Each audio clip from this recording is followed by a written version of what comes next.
नमस्कार, बहुत स्वागत है आपका। आपके साथ मैं हूं मृदुल शर्मा और आज हम चर्चा करने वाले हैं हाथरस के मुद्दे को लेकर। आज बात हाथरस कांड के पीछे उस साजिश की जिसमें यूपी को दंगों की आग में झोंकने का प्लान बनाया गया था। हाथरस के बहाने उत्तर प्रदेश में शाहीन बाग पार्ट 2 की साजिश रची गई थी। दिल्ली के दंगों जैसा एक्शन प्लान तैयार किया गया था और इन सब के पीछे पीएफआई का नाम सामने आया है। मास्टरमाइंड गिरफ्तार किया जा चुका है। अब सवाल ये उठ रहे थे कि आखिर रात में हाथरस पीड़िता का अंतिम संस्कार क्यों किया गया। इसका भी जवाब योगी सरकार ने सुप्रीम कोर्ट में दिया। हाथरस के पीछे जितनी साजिश है उतने ही सवाल भी हैं। सब पर चर्चा करेंगे। कुछ खास मेहमान हमारे साथ मौजूद रहेंगे, लेकिन उससे पहले आप ये रिपोर्ट देखिए। हाथरस बहाना था, मकसद यूपी में दंगा कराना था।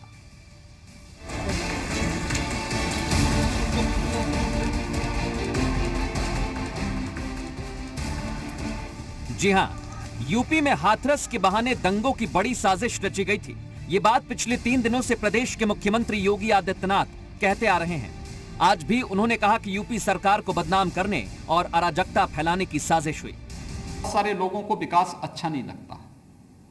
वे लोग कहीं ना कहीं इसमें बाधक बनने का प्रयास करते हैं, दुष्प्रचार करते हैं, अनावश्यक रूप से षड्यंत्र करते हैं।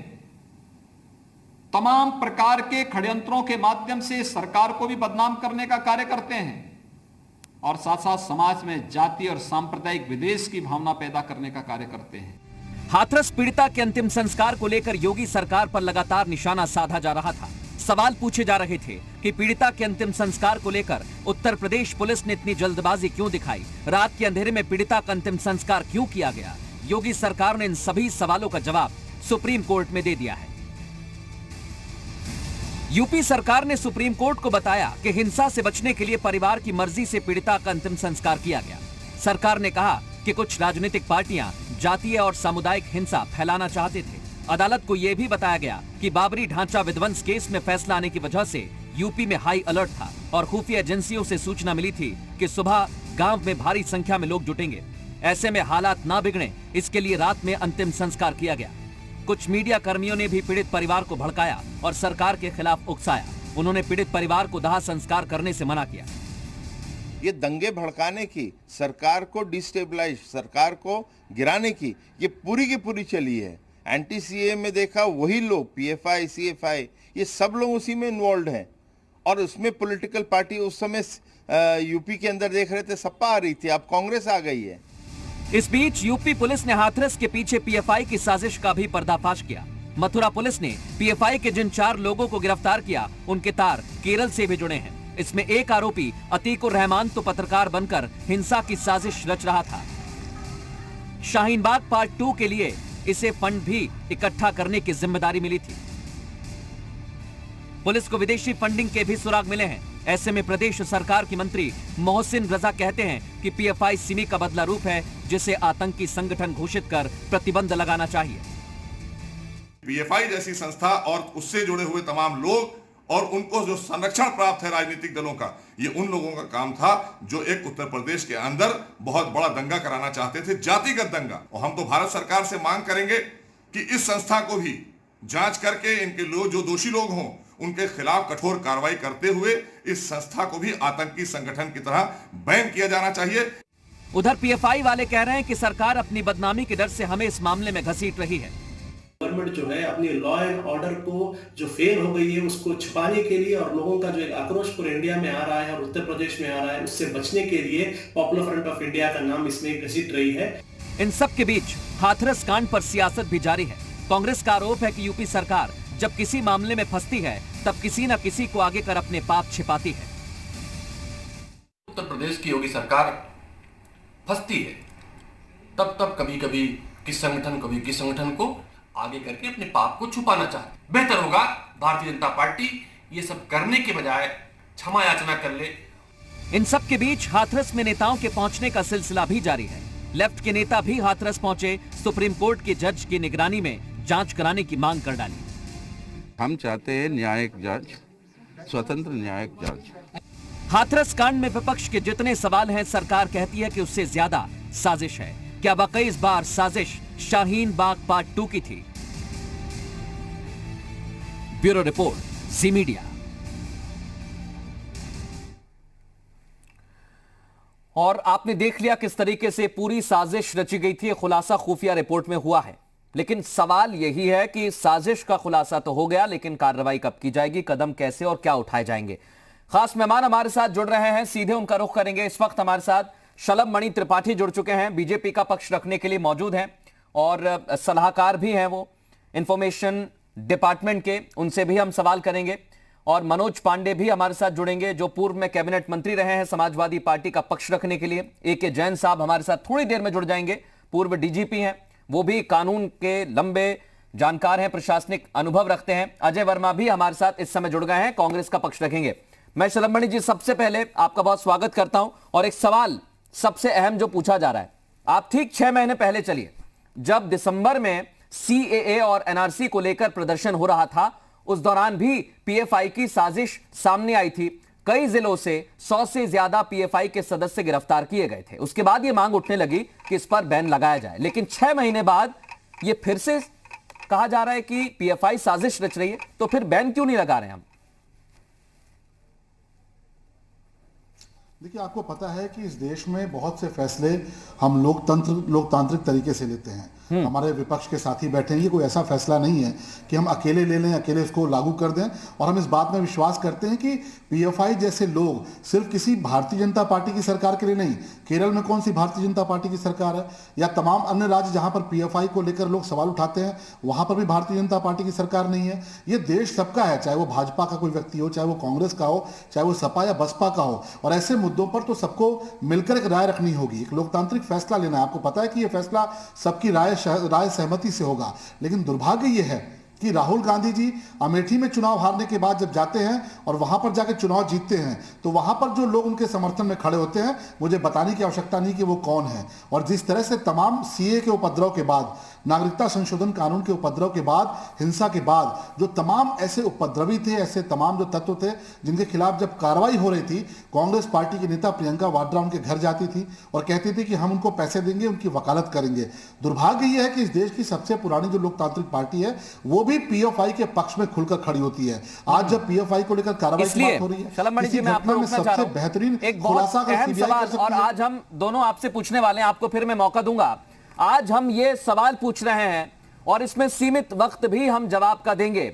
सवाल आज का हमारा यही है, क्या रात में अगर पीड़िता का अंतिम संस्कार ना होता तो क्या उत्तर प्रदेश सुलग उठता? मैं 1 मिनट में शलभ मणि जी आपसे जवाब चाहता हूं, फिर अजय वर्मा जी इसी सवाल का जवाब आपसे भी चाहूंगा। आपका टाइमर स्टार्ट होगा, शलभ मणि जी जवाब दीजिए।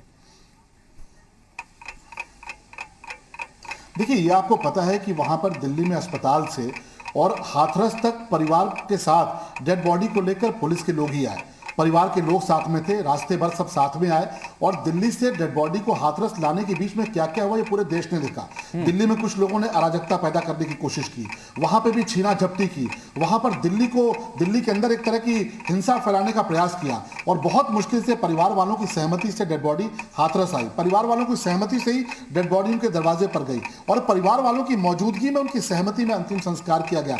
लेकिन क्योंकि दंगा फैलाना था, अफवाह फैलानी थी, लिहाजा झूठ फैलाने के लिए तमाम संगठनों ने, तमाम राजनीतिक दलों ने लोगों की नजरों में न जाने क्या क्या कहा। किसी ने यह झूठ फैलाया कि जीभ काटी गई थी, जो कि झूठ निकला। किसी ने कहा आंख फोड़ी गई थी, वो भी झूठ निकला। किसी ने कहा कमर तोड़ी गई थी, वह भी झूठ निकला। और किसी ने कहा कि रात में डेड बॉडी को ऐसे जला दिया गया, वो भी झूठ निकल चुका है। और अब कुल मामला ये चला गया है, सुप्रीम कोर्ट की निगरानी में है। हमने तो कहा है सुप्रीम कोर्ट में, शलभ मणि जी आपका समय खत्म होता है 1 मिनट का। मैं यही सवाल पूछना चाहता हूं अजय वर्मा जी से, फिर आपके पास लौटूंगा। क्या रात में अगर पीड़िता का अंतिम संस्कार ना होता तो उत्तर प्रदेश सुलग उठता? अजय वर्मा जी, आपका समय शुरू होता है। शलभ मणि जी ने जो कहा वो पूरे देश ने सुना। देखिए, ये लोग मुद्दे से ध्यान भटकाकर, मेन स्कीम से ध्यान भटकाकर देश को पता नहीं कहां ले जाना चाहते हैं। ये इनकी आदत है, ये इनकी नेचर है, ये इनकी नीति है, ये इनकी नियत है। एक बेटी की हत्या करा दी जाती है और उसके बाद शव की भी डबल हत्या तेल डालकर। भारतीय संस्कृति में ऐसा कौन सा वो है सिस्टम कि शाम के बाद जो है किसी बेटी और बेटी के साथ तो सारे संस्कार होते हैं। जब आपके घर में भी, इनके बीजेपी के हर नेता के घर में भी बेटी और महिलाएं होंगी, जब उसका संस्कार होता है तो उसके साथ पूरे रीति रिवाज होते हैं। लेकिन ये देश की सरकार और प्रदेश की सरकार इस देश को तानाशाही के दौर में ना ये गरीबों का ध्यान रखती, ना अमीरों का ध्यान रखती, ना ये बेटियों का ध्यान रखती, ना ये बेरोजगारों का ध्यान रखती, ना ये व्यापारियों का ध्यान रखती। बस राजनीति राजनीति राजनीति, झूठ झूठ झूठ। और आप पूछ रहे हैं कि साहब रात में इनसे पूछिए, देश की सरकार इनकी है, प्रदेश की इनकी है, आखिर क्यों योगी की, मोदी जी की पुलिस ने और प्रशासन ने ये दंगे कराने का काम करा है? ये सब इनकी साजिश है, ये इनके पीछे इनका हाथ है, ये हर तरीके से। अजय वर्मा जी 1 मिनट पूरा हो गया है और मैं इसलिए सवाल पूछ रहा हूं शलभ मणि जी आपसे। मैंने आपकी सारी बात मान ली थोड़ी देर के लिए कि अगर रात में उत्तर प्रदेश में यह अंतिम संस्कार नहीं किया गया होता हाथरस में तो स्थिति बिगड़ सकती थी, माहौल बिगड़ सकता था। लेकिन मेरा सवाल यह है कि अगर खुफिया इनपुट्स हमारे पास थे, हमारी खुफिया एजेंसीज ने हमें यह बता दिया था, तो फिर क्यों नहीं कदम उठाया गया कि फोर्स आसपास से बुला ली जाती और दिन में अंतिम संस्कार किया जाता? क्या पुलिस प्रशासन इतनी व्यवस्था के लिए तैयार नहीं था? देखिए, आपको पता है, और मैं तो अनुरोध करूंगा कि ए.के. जैन साहब मौजूद हैं आपकी इस डिबेट में, बहुत ही काबिल अफसर हैं, आप इनसे पूछिएगा, ये जरूर पूछिएगा कि क्या उत्तर प्रदेश में रात में अंतिम संस्कार नहीं हुए हैं? अलग अलग सरकारों में हुए हैं। अब ये झूठ बोलने के लिए कांग्रेस के लोग जब आज बेनकाब हो रहे हैं कि कैसे इन्होंने दंगा भड़काने की साजिश रची। 48 घंटे में राजस्थान के अंदर 21 बलात्कार हुए, राहुल गांधी नहीं गए, प्रियंका वाड्रा नहीं गई, वहां पर आज भी 12 की जो बेटी है वो न्याय मांग रही है, कोई नहीं गया। हाथरस में गिरफ्तारी हो चुकी है, हाथरस में स्पीडी ट्रायल के लिए भेजा जा चुका है, लेकिन क्योंकि इनका मकसद हाथरस के बहाने उत्तर प्रदेश को जलाने का था, उत्तर प्रदेश को एक तरह से हिंसा की आग में भड़काने में था, इसलिए आज ये बेनकाब हुए हैं तो बौखला रहे हैं। आज देखिए सारी सच्चाई सबके सामने आ रही है और पूरी लड़ाई इस बात की है, पूरी दुश्मनी इस बात की है कि राहुल गांधी को अमेठी की जनता ने जिस बुरी तरह जमानत जब्त करा के यहां से भेजा, इस मसले को लेकर सियासत हो रही है, प्रयास कांग्रेस पार्टी कर रही है। आप कह रहे हैं इस मसले को लेकर सियासत हो रही है, सियासत हर पार्टी कर रही है। अजय वर्मा जी, क्या सिर्फ सियासत के लिए आप तीर्थ यात्रा कर रहे हैं हाथरस की? क्योंकि यह कहा जा रहा है कि राजस्थान क्यों नहीं जा रहे और जहां जहां पर आपकी सरकार है वहां क्यों नहीं जा रहे? और सब लोग सियासत कर रहे हैं, ये लोग तो टीवी पे और ऑफिस में और मंदिरों में बैठ के घंटे बजा के पूजा कर रहे हैं। फिर देश की पुलिस और इनका जो खुफिया तंत्र था, ये कांग्रेस के नेताओं को, महिलाओं को रोकने में, डीएनडी पर बदतमीजी करने पर, हमारी नेता प्रियंका गांधी के कपड़े फटवाने में, हमारी दिल्ली की अध्यक्षा के कपड़े फटवाने में, ये इंटेंशनली महिलाओं की ये सरकार महिला विरोधी सरकार है देश की। इनकी नीति अहमियत महिलाओं के खिलाफ है। अजय वर्मा जी 12 में भी घटना घटी, छत्तीसगढ़ में भी कई जगह पर घटना घटी, वहां के मंत्री भी बयान देते हैं, क्या कांग्रेस ने वहां पर जाने की जहमत नहीं उठाई? चीफ मिनिस्टर क्या कहते हैं कि 80% सहमति, हरियाणा के चीफ मिनिस्टर माननीय वर्तमान चीफ मिनिस्टर अभी, कि 80% सहमति लड़की की सहमति होती है, बलात्कार तभी होते हैं। संवैधानिक पद पे बैठे हुए चीफ मिनिस्टर और संवैधानिक पद पे बैठे हुए लोग दंगे की तरफ बोड़कर ध्यान भटकाने के लिए देश की जनता का, देश की बेटी न्याय मांग रही है, न्याय नहीं देंगे। और सुन लीजिए, 303 की मेजोरिटी जो इनकी है ना, ये कह रहे हैं कि साहब अपोजिशन, अरे भाई कांग्रेस पार्टी के तो 7 ही मेंबर हैं, मतलब 303 इसी पर एक आंकड़ा बताता हूं और हाथरस का रुख करेंगे, हम हाथरस से अपडेट लेंगे। लेकिन आप दोनों को एक आंकड़ा बताना चाहता हूं, क्योंकि जो सियासी पार्टियां दावा करती हैं, बीजेपी में भी, कांग्रेस में भी, समाजवादी पार्टी में भी ऐसे कई सांसद और विधायक हैं जिन पर महिलाओं के खिलाफ अपराध में गंभीर धाराओं में मामला दर्ज है। मैं इस पर भी सवाल करूंगा। हाथरस का हम रुख करें, शोएब इस समय हमारे साथ जुड़ गए। शोएब, एसआईटी की टीम कल रिपोर्ट सौंपने वाली है, आज अंतिम रात है, एसआईटी ने पूछताछ भी कर ली है, क्या अपडेट्स और क्या जानकारी आपके पास अभी इस वक्त हाथरस से?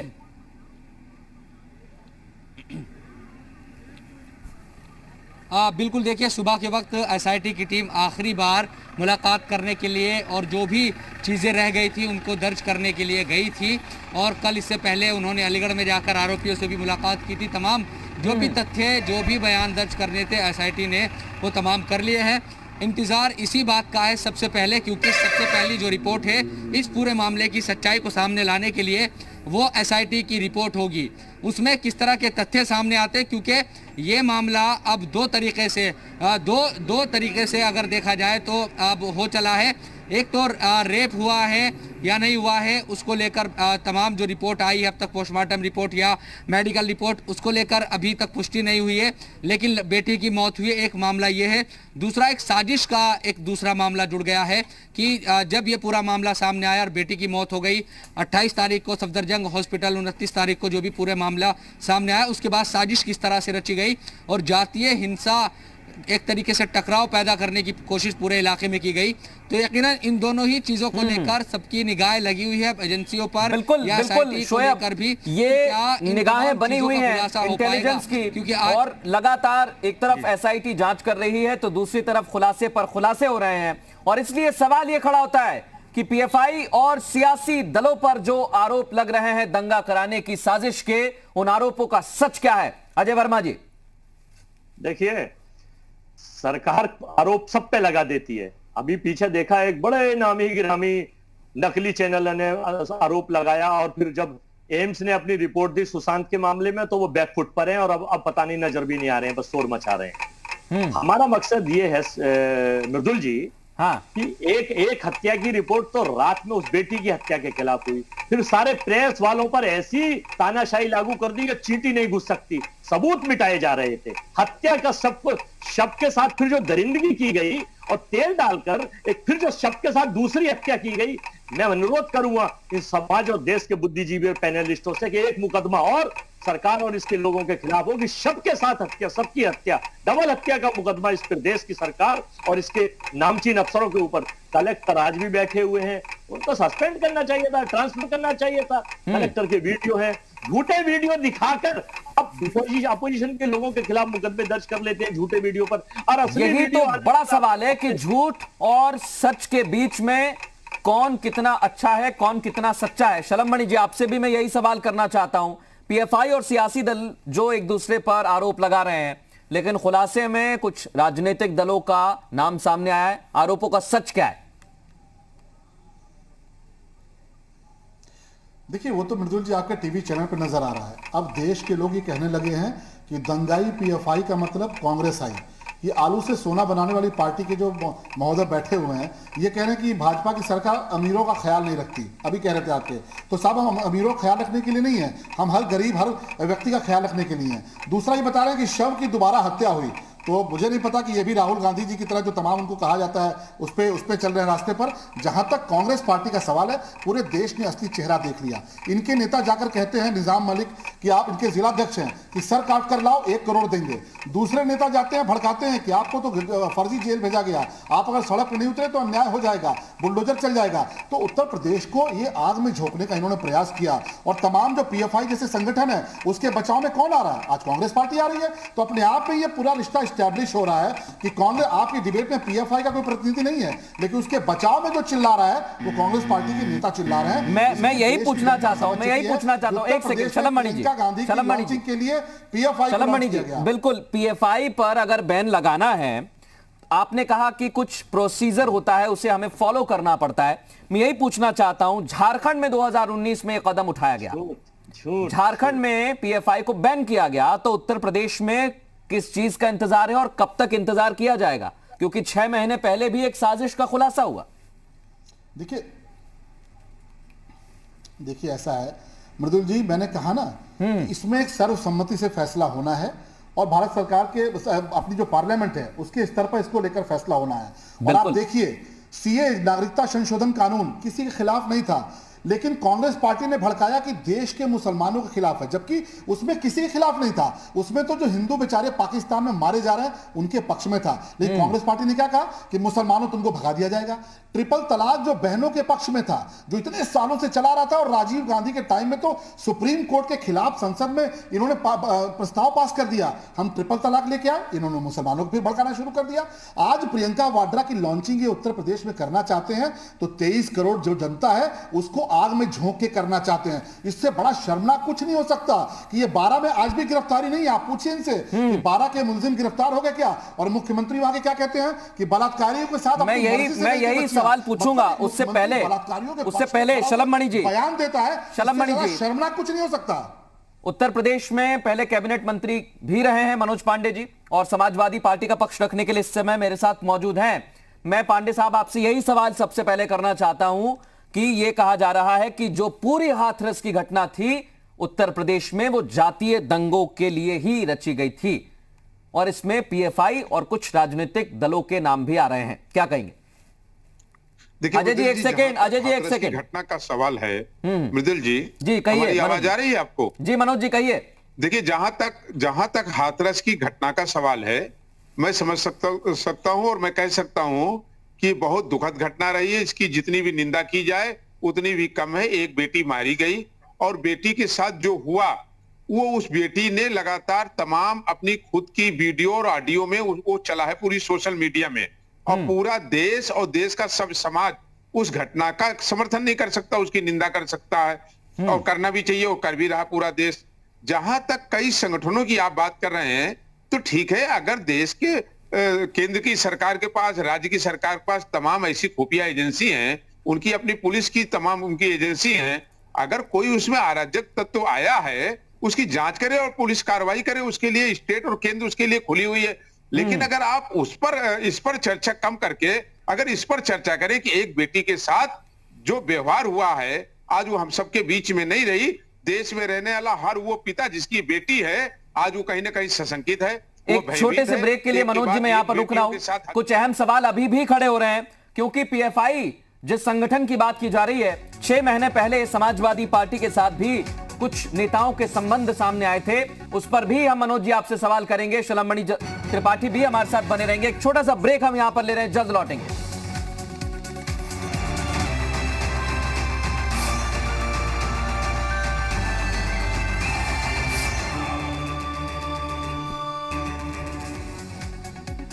ब्रेक के बाद आपका स्वागत है। खास मेहमान हमारे साथ बने हुए हैं, सीधे उनका रुख करेंगे। हमारे साथ शलमणि त्रिपाठी बने हुए हैं, बीजेपी का पक्ष रख रहे हैं। अजय वर्मा मौजूद हैं, कांग्रेस के नेता हैं, और मनोज जी भी हमारे साथ जुड़े हुए हैं समाजवादी पार्टी का पक्ष रखने के लिए। और सवाल मैं एक पूछने वाला हूं, 1-1 मिनट तीनों आपको दूंगा मैं। सवाल सबसे अहम यही है कि हाथरस कांड पर सरकार क्या छुपाना चाहती है? शलमणि जी। नहीं, देखिए, जो भी तथ्य आपके सामने हैं और तथ्य तो ये निकल के आ रहे हैं कि किस तरह से उत्तर प्रदेश के बहाने पूरे देश को जलाने का प्रयास हुआ। जो वेबसाइट सामने आई, जो बयान सामने आया, मैं तो कहता हूं ना, आप पूछिए ना, यहाँ बैठे हैं कांग्रेस के नेता, इनसे पूछिए। निजाम मलिक इनके जिलाध्यक्ष हैं, वो जाकर कहते हैं कि सर काट कर लाओ 1 करोड़ देंगे। उनके एक नेता लखनऊ में पकड़े जाते हैं, आपत्तिजनक पोस्टर लगाते हैं। उनके एक नेता ये कहते हैं, उनका वीडियो ऑडियो रिकॉर्ड होता है कि नहीं, तुमको मुख्यमंत्री जी की बात नहीं माननी है, 25 लाख सरकार दे रही है, राहुल जी आएंगे तो 50 लाख मिलेगा, प्रियंका जी आएंगे तो 1 करोड़ मिलेगा। तो ये कौन सी राजनीति है? आप क्यों 23 करोड़ लोगों को दंगे की आग में झोंकना चाहते हैं? उत्तर प्रदेश से कांग्रेस पार्टी कौन सा बदला लेना चाहती है? आखिर अमेठी से उत्तर प्रदेश की जनता ने हरा दिया, तो इतना बड़ा बदला लेंगे राहुल गांधी? इतना बड़ा बदला प्रियंका वाड्रा लेंगी? ये इनको राजस्थान का बलात्कार अपने मुख्यमंत्री से इन्होंने नहीं पूछा, राजस्थान के मुख्यमंत्री से, कि आज 12 की बच्ची के जो बलात्कारी थे वो गिरफ्तार क्यों नहीं हुए? दलित बेटियां, 2 सगी बहनें हैं, उनके बलात्कारियों को गिरफ्तार नहीं किया, लेकिन आग लगाने उत्तर प्रदेश में आ गए क्योंकि योगी आदित्यनाथ जी की जो लोकप्रियता है, उनकी जो इसी पर अजय वर्मा जी क्या कहेंगे आप? देखिए, मैंने आपको पहले भी बताया, अभी भी बता रहा हूं कि सरकार ने सब कुछ छुपाकर ये ध्यान भटकाना चाहती है, क्योंकि लोग रोजगार की बात ना करें, किसान अपनी मांग ना रखें, व्यापारी अपनी मांग ना रखें, कोविड-19 के मरे हुए लोग और मरीज अपनी बात ना रखें, और बेटियों से जो बलात्कार और जो अपहरण, बलात्कार, लूट, ज्वेलर्स और सुनार जो लूट रहा है वो अपनी लूट की मांग ना करें। उत्तर प्रदेश में जंगल राज कायम हो चुका है, ये सारे आंकड़े कह रहे हैं, सारे प्रदेश और जिलों के हालात कह रहे हैं, प्रशासन कह रहा है, लेकिन प्रशासनिक अफसर भी डरे हुए हैं, इसलिए कि कोई अगर सवाल कर देता तो उसके खिलाफ मुकदमा राष्ट्रद्रोह का, देशद्रोह का हो जाता है। हाथरस के इस मुद्दे पर और उत्तर प्रदेश में 20 से 28 हत्याएं रोज हो रही हैं और 11 मुकदमे रेप के रोज दर्ज है। 24 करोड़ की जनता ये पूछती है, छोड़ दीजिए बयानवीर बीजेपी के आईटी सेल और बयानवीर और झूठ सेल के लोगों को, बाकी सब लोग बहुत खफा है, बहुत दुखी हैं और मांग करते हैं कि हाथरस की बेटी को न्याय दीजिए। जो डबल हत्याएं आपने करी है, संसार भगवान भी माफ नहीं करेगा। आप तानाशाही कर सकते हैं, तानाशाही तो बहुत मैं इस पर समाजवादी पार्टी से एक पक्ष लेना चाहूंगा, उसके बाद और हम चर्चा करेंगे। मैं अजय जी आपको समय भी दूंगा। मनोज जी, क्या सरकार कुछ छुपा रही है? देखिए, जो घटनाएं हुई हैं निरंतर वो मीडिया चैनलों में आई हैं। मृदुल जी, सबसे दुखद बात यह है कि जहां ये कहा जा रहा है कि परिवारजनों के कई बयान बदले वहीं अगर आप देखें तो अधिकारियों ने भी लगातार अपने इस घटना पर अपने बयान को बदले हैं।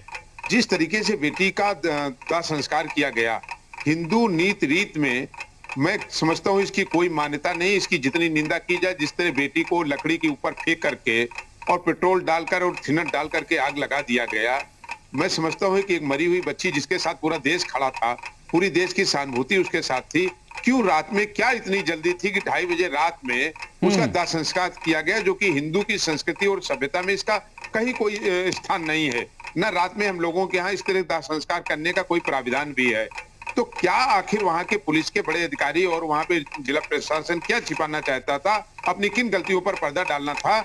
आज इस पर कहीं ना कहीं देश और प्रदेश में लोग चर्चा कर रहे हैं कि आखिर किन चीजों को छिपाने के लिए, अपनी किन गलतियों को उसने झुटलाने के लिए, उसको सच साबित आपका करने के टाइम लिए। खत्म हो गया है मनोज जी, मैं वापस आपके पास लौटूंगा, लेकिन जो गंभीर आरोप आप लगा रहे हैं शलभ मणि जी, मैं सीधे आपसे पूछना चाहता हूं, अगर सरकार कुछ छिपाना नहीं चाहती थी, प्रशासन जो है क्या अपने उच्च अधिकारियों से बात नहीं कर सकता था? उसे ऐसी क्या जरूरत पड़ी कि रात में करना पड़ा? आपने कहा पहले भी हुआ है, तो क्या पहले हुआ है तो क्या इस सरकार में भी होगा? नहीं, मैंने इसलिए कहा कि आज देखिए किस तरह की रिपोर्ट सामने आ रही है, आज किस तरह के तमाम जो सुराग है वो सामने आ रहे हैं। और मैं तो कहता हूं ना कि अगर हमारे अंदर छुपाने की बात होती तो हम क्यों कहते कि सीबीआई जांच करा लीजिए, हम क्यों कहते कि सुप्रीम कोर्ट की निगरानी में सीबीआई जांच करा लीजिए। ये तो जो कांग्रेस के प्रवक्ता बैठे इनसे कहिए कि ये चाहे तो एफबीआई को आमंत्रित कर लें, लेकिन सीबीआई को रोकने के लिए कौन जा रहा है? आज जो साकेत गोखले गए हुए हैं वो राहुल गांधी के प्रिय हैं कि नहीं है? तो आप सीबीआई जांच क्यों रोकना चाहते हैं? क्योंकि आपको पता है कि आपकी सारी कारस्तानी सामने आ जाएगी। अजय वर्मा जी, प्रदेश को आग में झोंकने का काम किया आपने, यहाँ फंडिंग की, अजय वर्मा जी के साथ खड़े रहे। क्या सीबीआई जांच रोकना चाह रहे हैं आप? अगर सब कुछ सच है तो आपको सीबीआई जांच नहीं चाहिए? नहीं, सुप्रीम कोर्ट की मॉनिटरिंग में सीबीआई जांच कराइए, आप क्यों डर रहे हैं? नहीं, आप कहिए ना, आप कहिए, वो तो कह रहे हैं कि आप डर रहे हैं।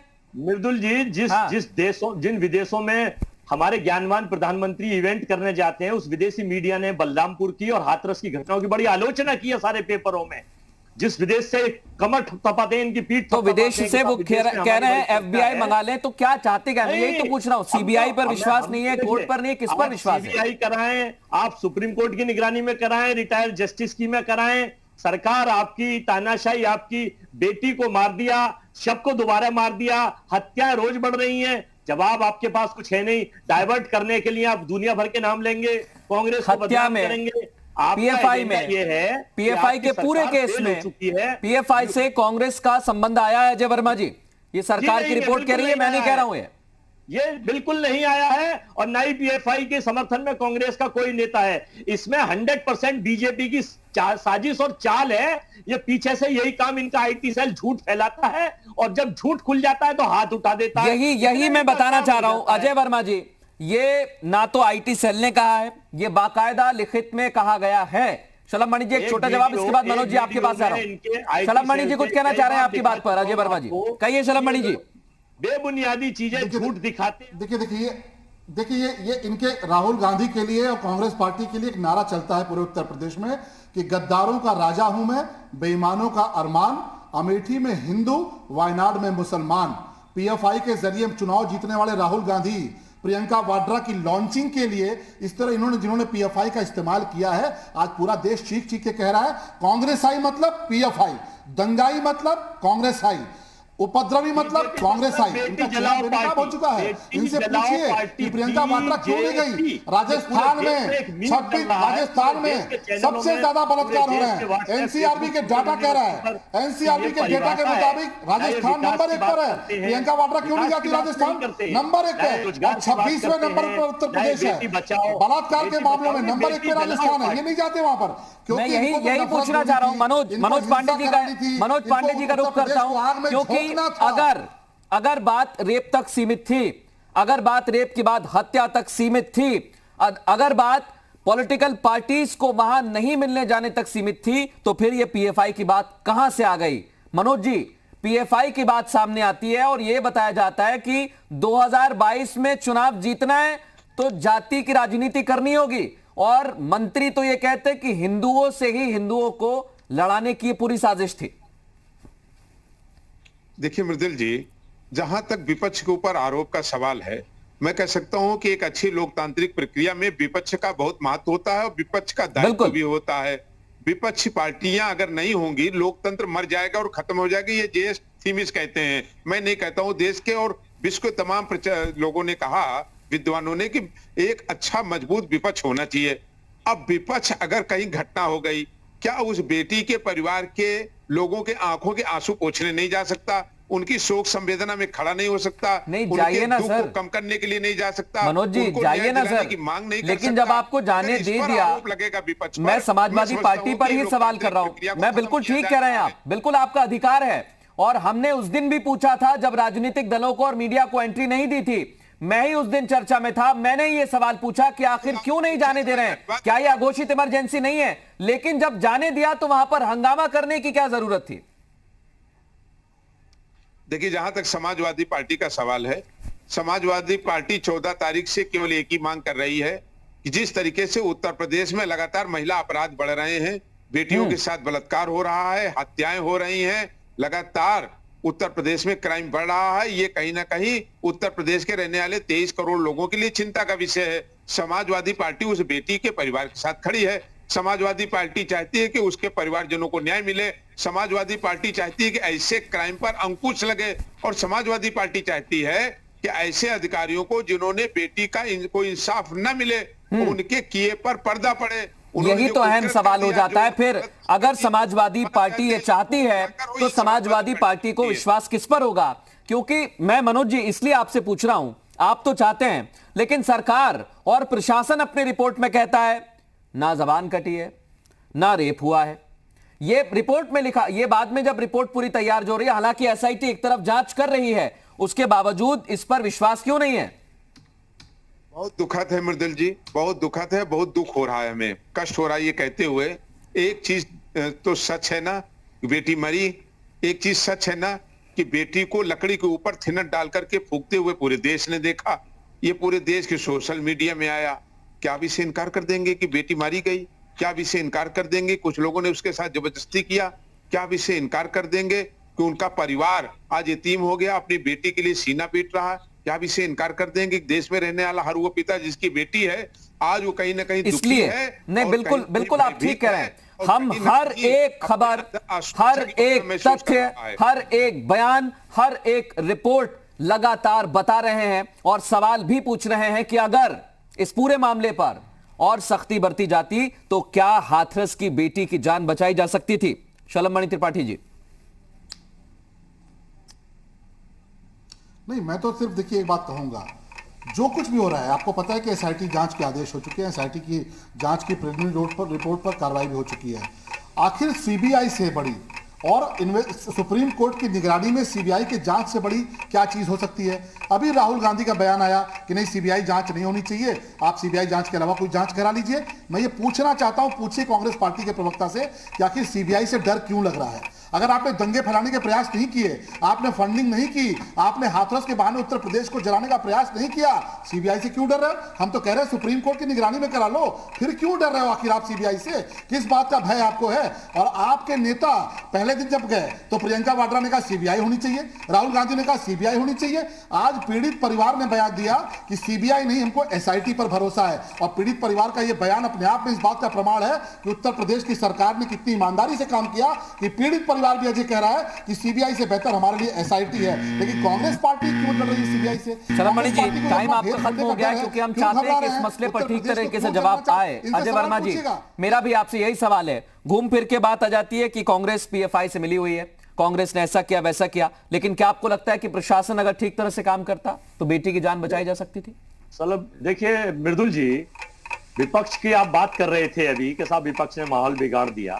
डेरेक ओब्राउन और 2 महिला सांसद जो टीएमसी की जाती है वो तो 5 ही जने थे।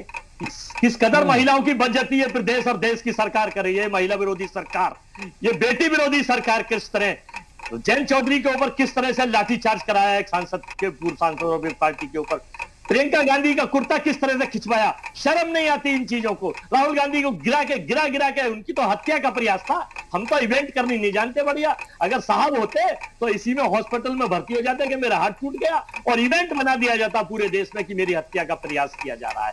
अगर गरीब बेटी और न्याय की बात करना ये प्रदर्शन धरना अन्यायपूर्ण है या लॉ के खिलाफ है तो कांग्रेस पार्टी इसे करती रहेगी। देश की जनता के हित में, महिलाओं के हित में और प्रशासन के खिलाफ पत्रकारों को रोक दिया, काला कानून लागू कर दिया। पहली बार ऐसा हिंदुस्तान में हुआ कि किसी चैनल को अंदर नहीं घुसने दिया। इसका मतलब something is black in the bottom, बल्कि सारी बॉटम ब्लैक नहीं। इसमें दो बातें अजय जी। एक तरफ तो सरकार ने भी मीडिया को जाने नहीं दिया और फिर राहुल गांधी जाते हैं तो वो भी बंद कमरे में बात करते हैं और वो भी कहते हैं कि मीडिया को रोक दो। सभी को प्रॉब्लम मीडिया से ही है, घूम फिर के बात वहीं आ जाती है। लेकिन हम पूछ रहे हैं कि प्रशासन या फिर इस पूरे मामले को लेकर, जैसा मनोज जी आप कह रहे हैं 14 तारीख से आपकी पार्टी आवाज उठा रही थी, तो क्या आपकी पार्टी की आवाज सुनी नहीं गई? और सुन लेते तो क्या हाथरस की बेटी की जान बचाई जा सकती थी? देखिए, सवाल ये है मित्तल जी, घटनाएं घटती हैं। एक दुखद घटना घटी, जिस तरीके से पीड़ित परिवार के लोगों के परिजनों के लगातार वीडियो वायरल हो रहे थे, सोशल मीडिया पे आ रहे थे, समाजवादी पार्टी उस परिवार के साथ खड़ी हुई, उनके लिए न्याय की मांग किया। और ये मैं नहीं कह रहा हूं, देश भर के सारे सोशल मीडिया में और इलेक्ट्रॉनिक चैनलों ने और समाचार पत्रों ने लिखे कि अधिकारियों ने नाइंसाफी किया। अगर अधिकारी पहले सचेत होते, जैसा कि मृतक बेटी ने अपने मृत्यु के पूर्व एक उसकी वीडियो जारी हुई है और मैं समझता हूं कि उस पर अभी तक कोई आरोप नहीं लगा कि वो वीडियो सही है कि गलत है, सब लोगों ने सच माना है। उस वीडियो में स्पष्ट आया है मृदल जी कि मेरे साथ इसके पहले भी घटना की गई थी, मेरे साथ इसके पहले भी रेप करने का प्रयास किया गया था और मैंने इसे लोगों को बताया था। मेरा ये कहने का आशय है कि अगर वहां का प्रशासन, थाने का दरोगा और थाने के दरोगा का एक बयान आया जो आपके भी टीवी में चला है कि पुलिस को सब मालूम रहता है कि गली गली में क्या हो रहा है। आपका समय खत्म होता है, लेकिन इस पूरे मामले को लेकर एक बहुत अहम चीज सामने आ रही है। यूपी सरकार हाथरस मामले में सुप्रीम कोर्ट में जो हलफनामा दाखिल करती है उसमें कहती है कि पीड़ित परिवार ने डॉक्टर की सलाह नहीं मानी थी। डॉक्टर कह रहे थे कि बड़े अस्पताल में भेज दिया जाए। मैं एक छोटा सवाल हमारे सहयोगी हाथरस से मौजूद है, इसी पर करना चाहता हूं। इस पर शलभ मणि जी आपका भी जवाब लूंगा मैं। शोएब, बात यह सामने आ रही है, यह कोर्ट में लिखा गया है, यह कोर्ट में हलफनामा दाखिल किया, उसमें लिखा है कि परिवार वालों ने बात नहीं मानी थी डॉक्टर्स की।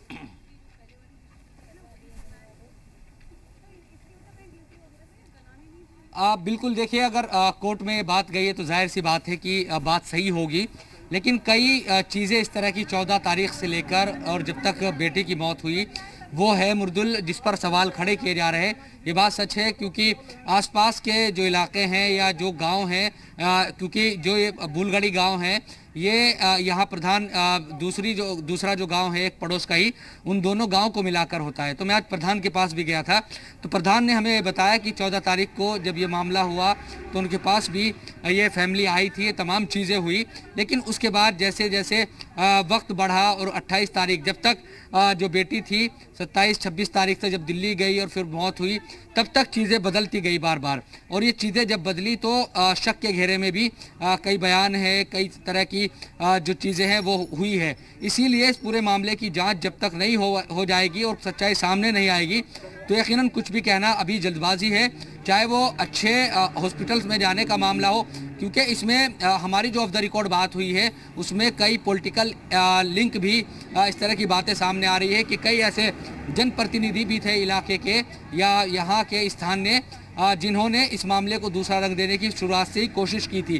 तो ये जब जांच होगी तो यकीनन ये तमाम चीज़ें सामने आएगी और सच्चाई जो भी होगी उसका सही तरीके से पता चल सकेगा। क्या ऐसा था कि बिल्कुल शोएब, आप ठीक कह रहे हैं, लेकिन बार बार ये कहा जा रहा है सरकार की तरफ से कि प्रशासन ने अच्छा कदम उठाया है, प्रशासन स्थिति को कंट्रोल करने के लिए कदम उठा रहा था। मैं शलभ मणि जी आपसे पूछना चाहता हूं, अगर प्रशासन स्थिति को कंट्रोल करने के लिए कदम उठा रहा था तो क्या उसके पास सिर्फ यही चारा बचा हुआ था? क्योंकि पीड़ित परिवार ने बात नहीं मानी, यह सरकार हलफनामे में कहती है। पीएफआई की साजिश की बात सामने आ रही है, यह भी अब बात कही जा रही है। 14 तारीख से लेकर 29 तारीख तक क्या किसी भी अधिकारी ने इसे सीरियसली नहीं लिया, इसलिए तो आपने सस्पेंड कर दिया? नहीं, देखिए मैंने कहा ना कि अगर आपको लगता है गंभीरता से नहीं लिया तो उत्तर प्रदेश में जो लोग दंगा भड़काना चाहते थे, उत्तर प्रदेश को वापस वहां ले जाना चाहते थे जब लखनऊ में हजरतगंज में मीडिया की ओबी वैन जलाई जा रही थी, बेगुनाहों को मारा जा रहा था, तैयारी तो उसकी थी, कांग्रेस पार्टी उसके पीछे थी, फंडिंग कर रही थी, पीएफआई को सपोर्ट कर रही थी। और मृदुल जी, मैं आपसे बार बार एक विनम्रतापूर्वक कह रहा हूं कि एक सवाल आप इनसे पूछिए, आप पता नहीं क्यों नहीं पूछ रहे हैं, मैं अपना 30 सेकंड उनको देता हूं, आप पूछिए। आज एनसीआरबी का डाटा कहता है कि राजस्थान बलात्कार में नंबर 1 पे है, उत्तर प्रदेश 26वें नंबर पे है, तब जबकि राजस्थान से 3 गुना ज्यादा है उत्तर प्रदेश। आप कांग्रेस के प्रवक्ता से पूछिए, सीबीआई जांच से डर क्यों रहे भैया? हमने तो कहा सुप्रीम कोर्ट की निगरानी में कराएंगे। पहले राहुल गांधी प्रियंका वाड्रा ने कहा सीबीआई कराओ, दोबारा कहा कि सीबीआई कराओ, तिबारा कहा सीबीआई कराओ। आप उस बात पर बार बार जोर दे रहे हैं, लेकिन मैं ना किसी प्रवक्ता को लिखकर कोई स्क्रिप्ट देता हूं। मेरा काम सवाल पूछना है, अगर वो जवाब नहीं देना चाहते तो मैं उनको फोर्स नहीं करूंगा, लेकिन हाँ, मैं सवाल जरूर पूछता रहूंगा। अजय वर्मा जी, नहीं, शलभ मणि जी आपसे सवाल पूछ रहे हैं, आप ही जवाब दे दीजिए। सीबीआई से देखिए मृदुल जी, एंकर आप है इस चैनल के, ये सरकार इसलिए मैं पूछ रहा हूं। मैंने दोनों सवाल आपसे पूछ लिए, सीबीआई पर भी आपसे पूछ लिया, अब आपको जो जवाब देना है आप दे सकते हैं, स्वतंत्र हैं, सुन लीजिए, आजादी अभिव्यक्ति की। हाँ, हमें ना सीबीआई की जांच से कोई प्रॉब्लम है, ना एसआईटी की जांच से, हमें सरकार की नीति और नियत से प्रॉब्लम है। और राजस्थान में कोई प्रॉब्लम नहीं है, वो पूछ रहे हैं ऐसा। सुन लीजिए, जो खराब थी खराब है और खराब रहेगी। ये बेटी बचाओ नहीं है, ये बेटी जलाओ पार्टी के रूप में पूरे प्रदेश में। राहुल गांधी ने क्यों मना किया? अभी राहुल गांधी ने शाम को प्रेस कॉन्फ्रेंस की है, आपको पार्टी से निकाल देंगे राहुल गांधी। अभी राहुल गांधी ने कहा है कि सीबीआई जांच नहीं चाहिए, आपको पार्टी से निकाल के बाहर फेंक देंगे राहुल गांधी और प्रियंका वाड्रा। बदतमीजी प्री प्लान सरकार के लोगों के कहने पर कराई है। अरे राहुल गांधी ने अभी कहा है कि सीबीआई जांच नहीं चाहिए, कराई है, आपको पार्टी से निकाल बाहर फेंकेंगे कि आप सीबीआई चाहते हो, नेता जेल जाएंगे। ये इनके अजय वर्मा जी, देखिए, सीबीआई जांच को लेकर शलभ मणि त्रिपाठी दावा कर रहे हैं कि राहुल गांधी मना कर रहे हैं, आप कैसे यहां कर रहे हैं, किसका पक्ष कर रहे हैं? नहीं सुन रहे हैं आप? नहीं, मैं इसलिए तो वापस आपको समय दे रहा हूं, मैं आपकी पूरी बात सुनूंगा। ये तो राहुल गांधी जी के साथ बैठे थे क्या? इनकी बात सुन लीजिए, ये तो पीएफआई के साथ भी बैठे हुए बाइट चली है, आप नीति है ना, इनकी कोई नियत है। आपको निकाल पार्टी से बाहर करेंगे, आपने अगर सीबीआई मांगे तो। बता रहा हूं कि इनकी नीति खराब है, राहुल गांधी भी आपको पार्टी से निकाल बाहर करेंगे, क्योंकि अभी राहुल गांधी का बयान आया कि सीबीआई नहीं चाहिए, तो कांग्रेस पार्टी सीबीआई से क्यों डर रही है? क्योंकि दंगे का सबसे अहम सवाल तो यही है, जो फंडिंग किया उसका खुलासा हो जाएगा। शलभ मणि जी और अजय वर्मा जी, मेरी बात सुनिए, एक दूसरे पर आरोप तो लगाए जा रहे हैं, सवाल बहुत अहम ये हो जाते हैं। मनोज जी, मैं आपके पास आ रहा हूं। देखिए, एक तरफ सरकार की जो एजेंसीज हैं वो जांच कर रही हैं, रिपोर्ट में अलग अलग और तरह तरह की बातें सामने आ रही हैं, और जब हमारी रिपोर्टर ग्राउंड जीरो पर जाते हैं तो अलग अलग तरह की बात सामने आती है। यह मसला एसआईटी के पास है, एसआईटी जांच कर रही है, कल तक बहुत हद तक तस्वीर साफ हो जाएगी। सुप्रीम कोर्ट में भी हलफनामा सरकार ने दाखिल कर दिया है, लेकिन एक और बात आई पीएफआई की साजिश की, और पीएफआई की साजिश पर एक सवाल, एक सेकंड अजय जी एक सेकंड, समाजवादी पार्टी से पूछना चाहता हूं, क्योंकि सीए एनआरसी के दौरान भी समाजवादी पार्टी के कुछ नेता पीएफआई से संबंधित थे, क्या इसमें भी आप पर निशाना साधा जा रहा है, लग रहा है आपको? देखिए मृदुल जी, मैं तो केवल जो न्याय की सैद्धांतिक भाषा है और जो परिभाषा है उसके बारे में मैं कहना चाहता हूं कि न्याय होना चाहिए और न्याय दिखाई भी पड़ना चाहिए। मैं लगातार एक ही बात कह रहा हूं और कृपया उस हमारी बात को आ जाने दीजिए। आपने ही दिखाया और देश की इलेक्ट्रॉनिक मीडिया ने दिखाया कि उस बेटी को जो घायल थी, बुरी तरीके से जीवन मौत से लड़ रही थी, उसको एक मामूली पीएचसी में के हॉस्पिटल में रखा गया। उसके भाई का बयान लगातार आया, उसकी ऑडियो वीडियो आई है, उसे केवल ग्लूकोज में रखा गया। 5 दिन तक उसका कोई पुरसा हाल नहीं हुआ। जब आप लोगों ने और इलेक्ट्रॉनिक मीडिया ने या विरोधी राजनीतिक दलों ने जब बात उठाई, तब उसको सफदरगंज ले जाया गया। आखिर इसके बीच में ये किसकी कमी थी, किसकी निग्लिजेंसी थी? किन लोगों ने अच्छा ट्रीटमेंट उसको नहीं होने दिया?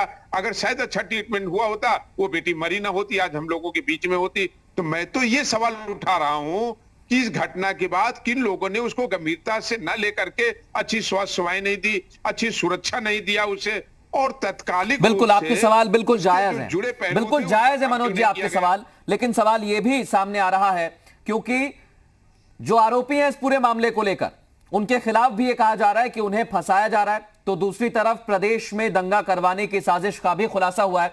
बहुत शुक्रिया, वक्त नहीं है शलभ मणि जी और अजय जी और मनोज जी आपका खास मुद्दे पर चर्चा करने के लिए, क्योंकि सवाल इतना सा है कि इस पूरे मामले को लेकर अब एसआईटी जांच कर रही है, अलग अलग तथ्य, अलग अलग बयान, अलग अलग रिपोर्ट सामने आ रही है, लेकिन देखना होगा कि आखिरकार जांच एजेंसीज और कोर्ट में क्या साबित होता है। छोटा सा ब्रेक